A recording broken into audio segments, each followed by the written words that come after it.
Saturday, take number 20, and we are talking Saturday shorts today. I have two today, and the first being from this compilation, Miraculous Mysteries. I read the short story, The Lost Special, which is by author Sir Arthur Conan Doyle. It was published originally in August of 1898 in the Strand magazine. This short story is 20 pages in length, and it's obviously a mystery. And so the plot of this short story revolves around the mysterious disappearance of a train in England. The special train is a train consisting of an engine, a tender, and two carriages. The special is hired by a wealthy man, and his name is Monsieur Louis Caratel, and he wants to travel from Liverpool to London as fast as possible. And the train takes off. I believe they have to clear the line and everything else, and it takes off like 45 minutes after he makes a bargain at the train depot. And then, however, after leaving the main line near it's the junction called Kenyon Junction, the train vanishes entirely, leaving no trace. And so they go and they do exhaustive investigations by the railway company and the authorities, and they can't figure out how the train just disappeared. They had another train that was behind it and also came through the same line, didn't see it. And then so it's very interesting how the investigation takes place and how you learn about the disappearance of this train.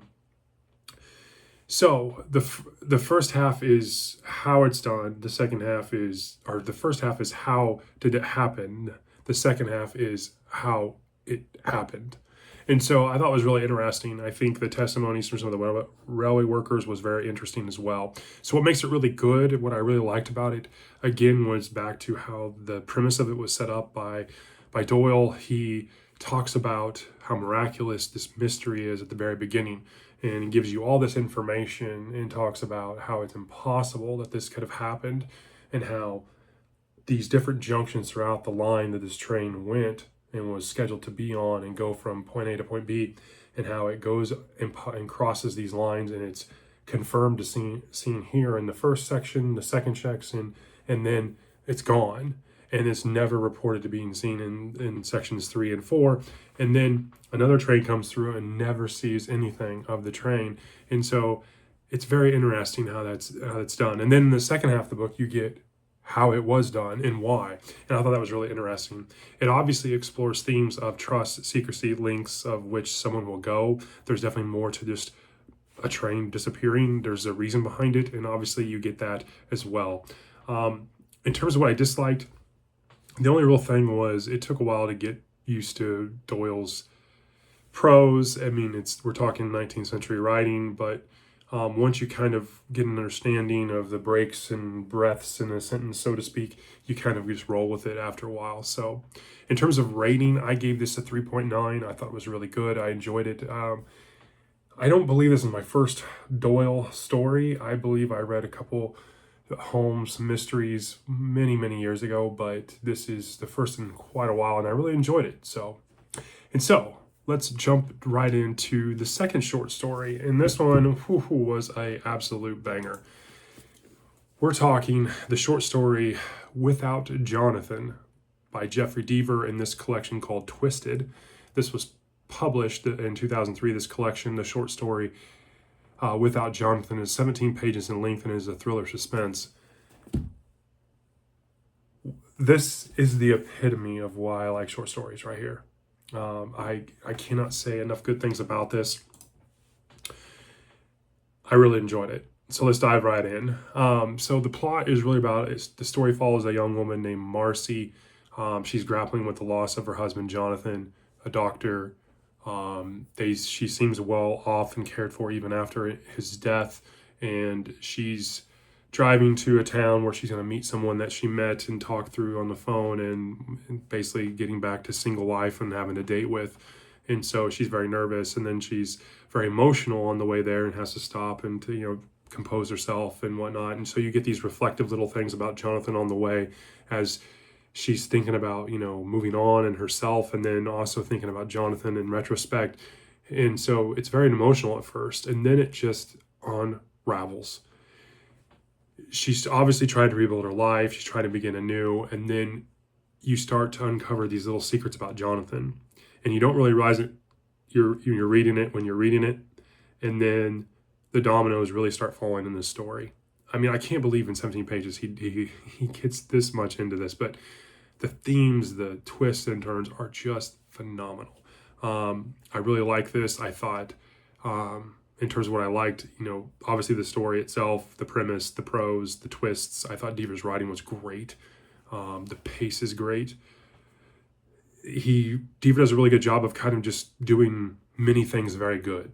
The setting, the characters, the emotions, the themes, the suspense. I thought it was all really, really good.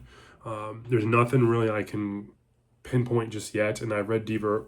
I read some Lincoln Rhyme novels before of Deaver, and I've got some more Deaver books on my shelves, and I can't wait to get to more of him. But his writing's good. It's just good, And so you get really invested with Marcy, obviously, and then it twists and you jump to this guy named Dale, and all of a sudden you realize Dale's not who he is, who he says he is, or who he appears to be. And then you're like, holy crap, I got two characters now that are more than what meets the eye, so to speak. And yeah, and Deaver really pushes these revelations in your face. I mean, it's such in your face twists, and it's just punchy. And it really leaves you kind of, there was a couple times I was reading it and I was like, like what the And that's a good thing, because it really shows how good of a short story this really is. So in terms of rating, I gave this a 4.7. I thought it was just behind Call of the Wild by Jack London. This is my second highest short story that I've read, and when I started this series over the last couple months, I really enjoyed this one. So it makes me want to stop and just kind of get into some others, but I will. I've done a pretty good job so far in this short story series of kind of keeping it fresh and rolling through many different authors, many different collections, and now I'm going to start probably cycling back through some of the other, collections, and going back to a Grisham or a King, or some of the others as well. And but I'm really enjoying this series, so I hope you are as well. Hope you have a great Saturday, and I will talk to you on the next one. Thanks. Good morning. It's time for Saturday Shorts, and I have two for you today. I'm going to start with this compilation, Miraculous Mysteries, and we're going to be talking about the short story, The Lost Special. It was written by author Sir Arthur Conan Doyle. It was published in 19...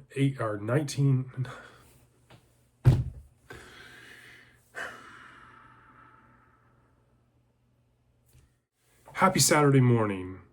We're talking Saturday Shorts. That was absolutely garbage as an opening. Why, oh why, oh why?